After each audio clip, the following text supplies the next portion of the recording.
Timothée Chalamet, more like Timothée Cringe. Right? No, not even close. Normally when you see people that are pursuing greatness, they make it weird, they make it corny. Not him. This guy is one of the best actors for an absolute reason. You know, my friend Mason always told me, hey, you should start watching those Timothée Chalamet movie from that guy, Timothée Chalamet. I'm like, I don't know. Seems like a cornball actor. Seems like a guy that just got the role based on luck or from his father. Then, you know, you watch things like, I know I'm gonna say it, Marty Supreme, or things like, I don't know, even Dune, where I'm just like, you know what? I'll watch Dune. Even though I'm just so loyal to Star Wars, and like, you can't like both, right? You can't like both. You can. He puts so much passion into literally every singular role he does. Every single one. From a freak role, from a motivational role, from a Duke of Arrakis role. It does not matter. Everything he produces is a banger. And the reason I started to actually like genuinely really like him was because that speech he had where he said, I'm in the pursuit of greatness. I'm really in pursuit of greatness. He openly said it. And normally when you openly say things like that, people hate on you. They're like, oh yeah, look at me. Oh, I'm so cocky. I'm such a badass. Oh, look at me. I'm dating Kylie Jenner. Oh, look at me. I'm so lucky. No, he's lucky, but he also earned it. Just think, if that kid, I mean, he's not even a kid. It's crazy that he's 30. He literally looks like he's like 22, which is so lucky. I look older than him and I'm 24. Sad. But I'm working on it. But think about it. If he didn't work his absolute ass off since he was a little kid, he's been working every single day for about 10 to 15 years in the acting space. You just discovered him a couple years ago, or whatever it may be. But whenever you discovered him, even if you discovered him 5 years ago, he was working in silence 10 years before that. And that's just how people, that's just what happens to successful people. You don't see when they're complete losers or nobodies or still trying, or like when people are like, dude, like, come on, you're not going to be in any movie, you're not going to be in any film. He said, oh, watch me, I'm Timothée Chalamet, watch me.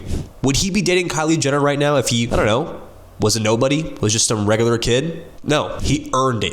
He earned every single thing he has and openly told the world that he's still pursuing greatness even at the age of 29 to 30 years old when he said it. Even at 30, he still said, I'm pursuing to be the best. You know what? Your life does not have to end at 30. Your life can still have a new upward trajectory. Look at Timothée. Still, even with the success he's had before the age of 30, still said, you know what? There's a new level to this. And he said it on an award show, and everyone's like, oh yeah, that's very bold of you, young man. That's very bold of you. But that is actually the exact mentality you have to have in whatever you want to do. Be a psycho every single day.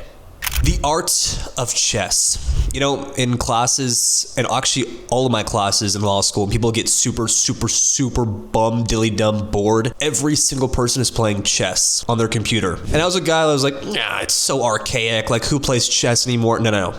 I didn't realize how badass it was to still play and improve and be really good at chess. Every time I see someone that has like a full-time job but also plays chess on the side, or they're in school, plays chess on the side just like because they like want to improve their rank and get better, and they play people online, I'm like, you know what? Automatic respect points for you. Like, I automatically look at you as like better than me. I'm like, yeah, no, you got it like that. You got it. No, you're him. And I was like, you know what? Why don't I just start? Why don't I be the guy that like I look at and be like, I praise other people for doing it. Why don't I try? So every time I'm bored, every time I have some free time, I just run chess.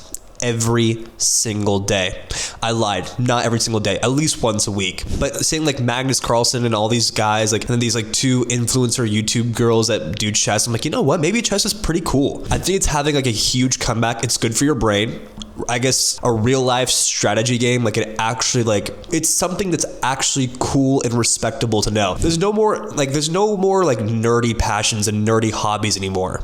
Like, that's all like done. There's nothing like, I don't think there's anything that's embarrassing now to do, unless cover yourself in baby oil. But other than that, like, if people are worried like, oh, I don't want this girl to know I play chess. I don't want my friends to know I play chess. No, being nerdy and knowing smart stuff like that is now cool. And it's been cool for like the past 5 years. No one's ever ashamed anymore of what they do, and that's like the one positive impact we've had in the past 5 years. Is no matter what it is, no matter what you like, nerdy, weird, strange, if you like it, people have to respect it. Everyone does. If you ever need motivation to work and like you're really, really, really, really low on money, just watch someone taking a first class trip on a plane. Like, trust me, it's guaranteed to make you go, oh, that's the high life. Because like, you know, I've sat in all kinds of seats, like the worst of the worst on the worst airlines, except Spirit. Still scared to do that. But I'm like, okay, imagine the difference my trips could be, like the happiness it could start off with or even end with on the plane ride back if I was sitting first class, like an Emirates first class or business class, or these like lounges they have in the airports. Like, imagine how much nicer your travel could be if you just had a little bit more money. And I know not everything's about money, but just imagine going on a trip with your, I don't know, wife, girlfriend, or your friends, and you're like, guys, don't worry, we have the club pass. You go to the Delta Lounge, unlimited food, rest space, coffee. It's like, oh, it's traveling in bouginess. Like, there is levels to your trip. Like, trips with no money spent, like barely any, are still fun. But imagine a trip where you have the first class seating. You just feel like good. You look good. Everything is just awesome. It is the one thing that, like, if I don't want to work, if I don't want to film a video, if I don't want to do whatever, I think one video is one step closer somehow, one step this, or working a couple of hours on my website, one step closer to that first class luxury moment. And am I a couple of years away? I'm probably like, honestly, like 10 years away. But hey, 34 years old, that's pretty young. That's still young. You know, with our technology nowadays, 30 is the new 20. Is that cope? Sure, but I want it. I just want to try it. I want to try the lounge. I want to try relaxing in. It is just the best way for me to go, you know what? I should work a bit harder because that's what I want one day. That's what I want. People want different things and I want first class.